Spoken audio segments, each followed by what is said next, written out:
It's Rob from Property Investments UK, and in today's video we're going to be looking at 6 key mistakes very often DIY property investors make when investing in property.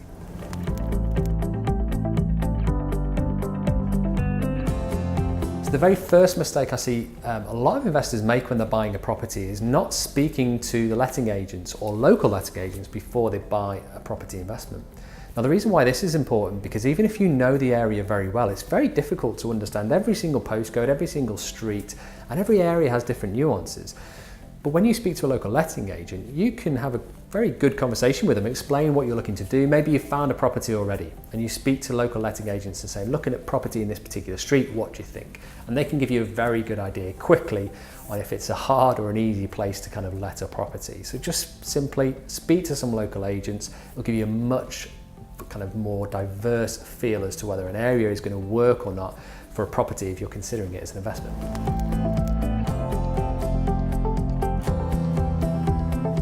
The second mistake we see investors do when they're looking at buying a property is not checking local comparisons. So they might check a very quick look on Rightmove and say, okay, well, quarter-mile radius, what properties are selling currently at the moment? But that's it. Now, if you're looking to invest £100,000 or £200,000 into a property deal, you want to spend a little bit more time on your due diligence. So Rightmove is great, Zoopla is great, but look a little bit further at what those comparisons look like. Try and find as many properties as you can within a quarter-mile or half-mile radius that are, let's say if it's a semi-detached 3-bedroom house, look for as many comparisons as you can in those areas. Look at the time frame. So how quick are they selling?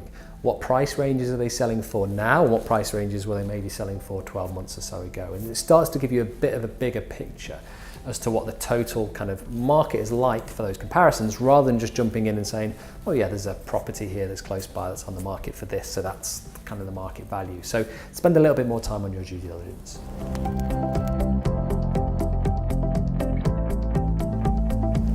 The third very common mistake we see people when buying a property make is that they check the wrong sold price data.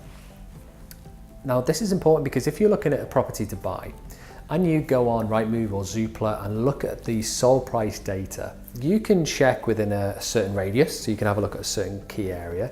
But what you might find is that there's nothing recent. If it's a small area, there might not be loads of properties that have sold within that price range recently.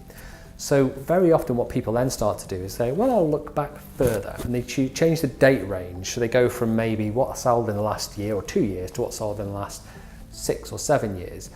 And that's okay at giving you a snapshot, but on its own is quite old data. Like the changes in the market of what the property is going to be worth now will probably give you on its own conflicting information that won't really get you close to what the market value will be. Likewise, if you just look at a radius in terms of what properties have sold recently but in a half-a-mile or a mile radius, it might push you too far out of the area to give you those close enough comparisons. So you want to combine the two. So look at sold price data, but don't just look at properties further afield or properties that have sold recently in the local area. Try and combine the two. So get as many sold prices comparisons as you can, what semi-detached is, what detached, terraces, flats, what they've all sold for recently in the last 6 months, year, 2 years, 5 years, and spend a little bit more time on those sold price data. And then combine that with the market price on the market value properties as well. It'll give you a much wider picture as to what the true value of that property could be.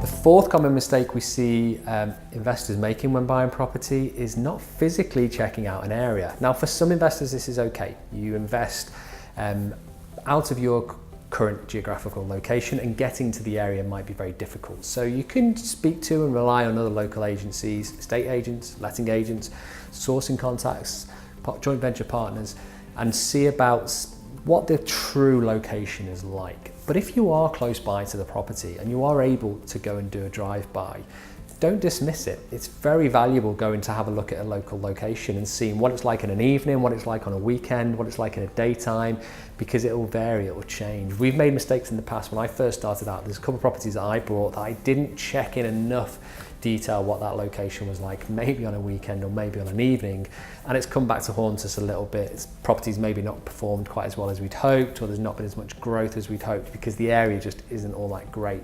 And you don't get that from just looking at comparisons. or looking at sold prices. It's very important to try and go and have a drive around or a walk around those local streets.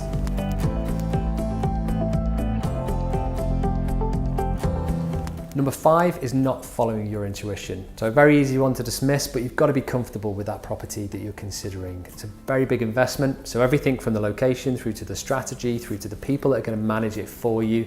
If it doesn't feel right, then don't worry about walking away. There's always another deal available. You'll always be able to find something that's a better fit for you later on down the line if you wanted to. Now that doesn't mean to dismiss deals that look good. If everything ticks the boxes, then it's great. But if you don't feel right about a particular project or a person or a company, then you don't have to work with them. There's lots of options out there, so trust your intuition.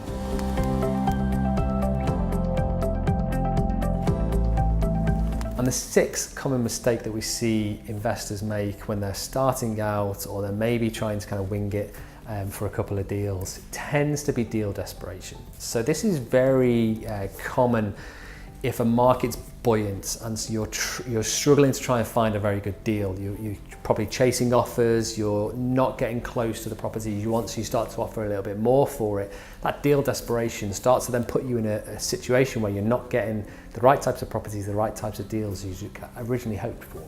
So it's important to have options. You want to make sure that you're viewing multiple properties if you can, putting offers in on multiple properties if you can, or certainly making a quick educated guess if you're considering one property so that you can move quickly on it rather than trying to wait for deals to kind of come by, because the more desperate you get on trying to find that project, the more likely it is you might chase it, pay a little bit more for it, and then it starts to move away from what you'd originally probably anticipated was going to be the perfect deal.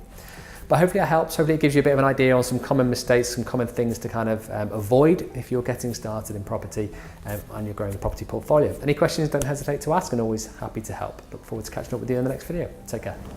Thank you for watching this video. If you like this content and you'd like to join our free online property training course, we've got a link for it on this page.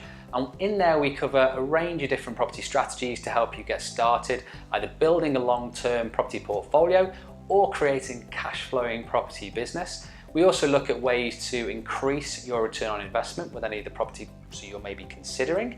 And we also have a couple of cheat sheets and downloadable documents in there as well. Simply click on the link to join the free training course today.